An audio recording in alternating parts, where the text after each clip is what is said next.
প্রিয় নবম ও দশম শ্রেণীর শিক্ষার্থী বন্ধুরা, আজকের ইংরেজি লেসনে লার্নিং হাইভের পক্ষ থেকে স্বাগতম।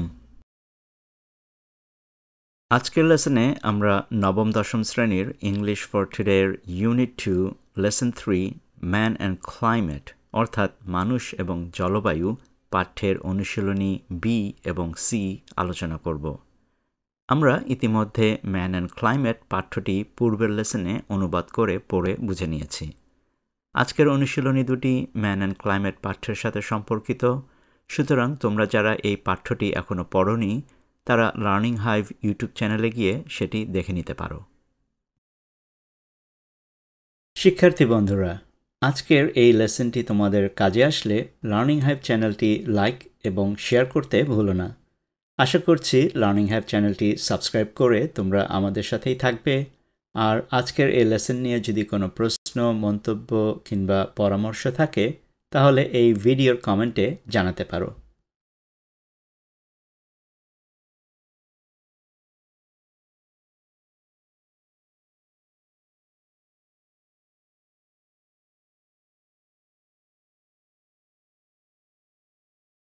Exercise B. Read the statements below. নিচের বিবৃতিগুলি পড়ো and say if they are true or false. এবং বলো যে সেগুলি সত্যি নাকি মিথ্যা। If false, যদি মিথ্যা হয়, give the correct information. তাহলে সঠিক তথ্যটি দাও। প্রথম স্টেটমেন্টটি হচ্ছে fossil fuels are burned at an alarming rate due to industrialization. শিল্পায়নের কারণে জীবাশ্ম জ্বালানি ভয়াবহ হারে পোড়ানো হচ্ছে। Number 2. Coal is the only fuel used for generating energy. বিদ্যুৎ উৎপাদনের জন্য কয়লাই হচ্ছে একমাত্র জ্বালানি। Number 3. At present, nearly 85 million barrels of crude oil are used weekly. বর্তমানে প্রতি সপ্তাহে প্রায় 85 মিলিয়ন ব্যারেল অপরিশোধিত তেল ব্যবহার হচ্ছে। Number 4. Deforestation is caused by nature. প্রকৃতির কারণেই বন উজাড় হচ্ছে। এবং Number 5. Forests help consume carbon dioxide gases from the air. বন বাতাস থেকে কার্বন ডাই অক্সাইড গ্যাস শোষণ করতে সাহায্য করে।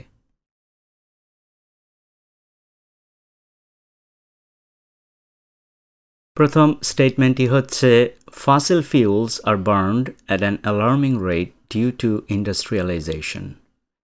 এই স্টেটমেন্টটি সত্যি। Fossil fuels are indeed burned at an alarming rate due to industrialization.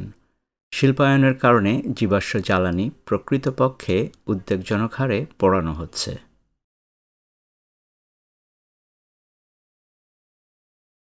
এর পরের স্টেটমেন্টটি হচ্ছে coal is the only fuel used for generating energy.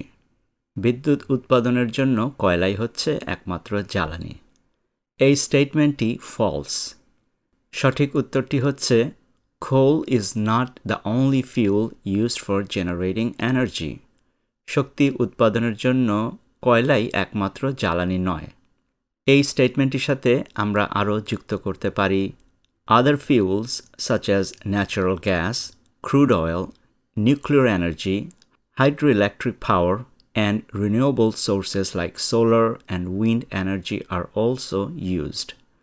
অন্যান্য জ্বালানি যেমন প্রাকৃতিক গ্যাস, অপরিশোধিত তেল, পারমাণবিক শক্তি, জলবিদ্যুৎ শক্তি এবং সৌর ও বায়ুশক্তির মতো নবায়নযোগ্য উৎসও ব্যবহার হচ্ছে। এখানে বলে রাখা ভালো যে জীবাশ্ম শক্তি অর্থাৎ কয়লা, গ্যাস এবং অপরিশোধিত তেল থেকে আমরা যে শক্তি উৎপন্ন করি সেই শক্তিগুলো পরিবেশ এবং জলবায়ুকে দূষিত করছে। তবে নবায়নযোগ্য শক্তির উৎস যেমন পারমাণবিক শক্তি, জলবিদ্যুৎ শক্তি এবং সৌর ও বায়ুশক্তিগুলো হচ্ছে পরিবেশ বান্ধব শক্তি। 3 নম্বর স্টেটমেন্টটি হচ্ছে At present, nearly 85 million barrels of crude oil are used weekly. বর্তমানে প্রতি সপ্তাহে প্রায় 85 মিলিয়ন ব্যারেল অপরিশোধিত তেল ব্যবহার হচ্ছে। এই স্টেটমেন্টটি ফলস। আমরা ম্যান অ্যান্ড ক্লাইমেট পাঠ্যটি পড়ে জেনেছিলাম যে at present nearly 85 million barrels of crude oil are used daily, not weekly. অর্থাৎ বর্তমানে সপ্তাহে নয় প্রতিদিন প্রায় 85 মিলিয়ন অর্থাৎ 850 লক্ষ ব্যারেল অপরিশোধিত তেল ব্যবহৃত হয়।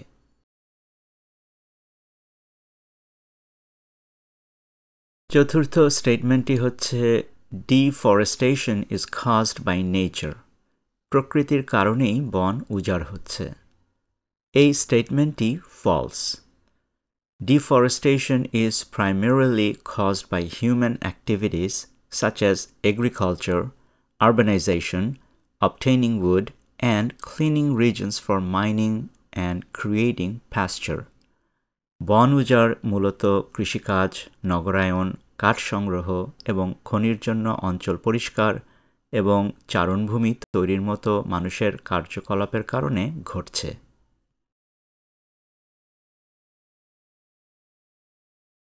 পঞ্চম এবং শেষ স্টেটমেন্টটি হচ্ছে forests help consume carbon dioxide gases from the air. বন বাতাস থেকে কার্বন ডাইঅক্সাইড গ্যাস শোষণ করতে সাহায্য করে। এই স্টেটমেন্টটি true. Forests indeed help consume carbon dioxide from the air through photosynthesis, reducing greenhouse gases and improving air quality. বন সত্যিকার অর্থেই সালোক সংশ্লেষণের মাধ্যমে বায়ু থেকে কার্বন ডাইঅক্সাইড গ্রহণ করতে সাহায্য করে, গ্রিনহাউস গ্যাসের নির্গমন কমায় এবং বাতাসের মান উন্নত করে।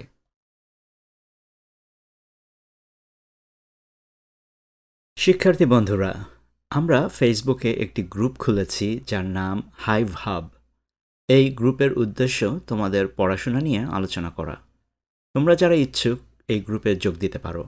গ্রুপটির URL হচ্ছে facebook.com/groups/hivehubgroup।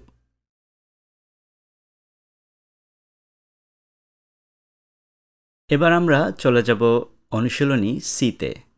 Match the meaning in column B and the words or phrases in column A.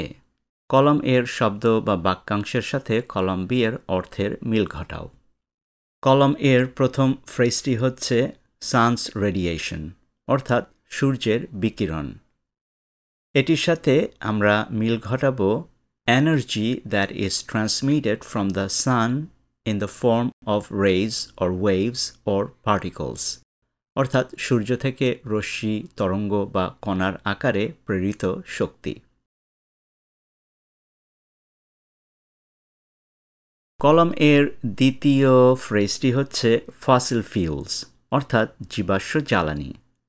এটির সাথে মিল ঘটবে non renewable sources of energy that come from the remains of plants and animals, অর্থাৎ উদ্ভিদ ও প্রাণীর দেহাবশেষ থেকে তৈরি অনবায়নযোগ্য শক্তির উৎস। এখানে অনবায়নযোগ্য শক্তি বলতে বোঝানো হচ্ছে যে শক্তি একবার পোড়ালে সেটিকে আর নবায়ন করা যায় না, যেমন কয়লা, গ্যাস এবং তেল। কলামের তৃতীয় ফ্রেজটি হচ্ছে কম্বাসশন অফ কোলস, কয়লা পোড়ানো। এটির সাথে মিল হবে burning of coal usually in industrial plants, সাধারণত শিল্প কলকারখানায় কয়লা পোড়ানো। কলাম এর চতুর্থ ফ্রেজটি হচ্ছে ক্রুড অয়েল, অপরিশোধিত তেল। ক্রুড অয়েলের সাথে মিল হবে এ naturally occurring unrefined petroleum product that can be refined to produce usable products such as diesel, gasoline, heating oil, jet fuel, kerosene, etc. একটি প্রাকৃতিকভাবে উৎপন্ন অপরিশোধিত পেট্রোলিয়াম পণ্য যা পরিশোধিত করে ডিজেল, পেট্রোল, গরম করার তেল, প্লেনের জ্বালানি, কেরোসিন ইত্যাদির মতো ব্যবহারযোগ্য পণ্য তৈরি করা যেতে পারে। 5 নম্বরটি হচ্ছে র ম্যাটেরিয়ালস, অর্থাৎ কাঁচামাল। র ম্যাটেরিয়ালসের সাথে আমরা মিল ঘটাবো a basic material or substance used in the production or manufacturing of goods. পণ্য উৎপাদন বা উৎপাদনে ব্যবহৃত একটি মৌলিক উপাদান বা পদার্থ।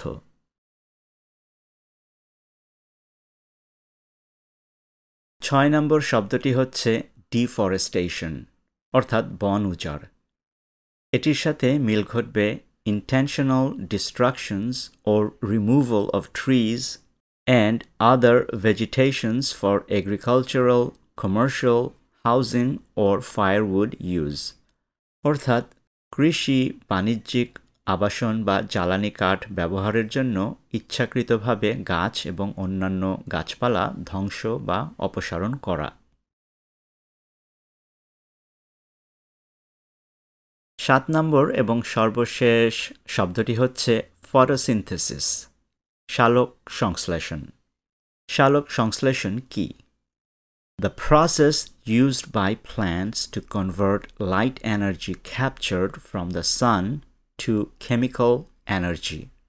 সূর্য থেকে সংগ্রহ করা আলোক শক্তিকে রাসায়নিক শক্তিতে রূপান্তর করার জন্য উদ্ভিদ যে প্রক্রিয়াটি ব্যবহার করে। আজকে এ পর্যন্তই। আমরা আগামী ভিডিওতে এই ইউনিটের বাকি লেসনগুলো নিয়ে আলোচনা করব। আজকের লেসনটি এখানেই শেষ করছি।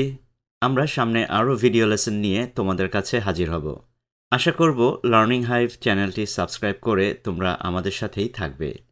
আর আজকের এই লেসনটি নিয়ে যদি তোমাদের কোনো প্রশ্ন, মন্তব্য বা পরামর্শ থাকে তাহলে এই ভিডিওর কমেন্টে আমাদেরকে জানাতে পারো। আবারও দেখা হবে সামনের লেসনে। Thanks for watching.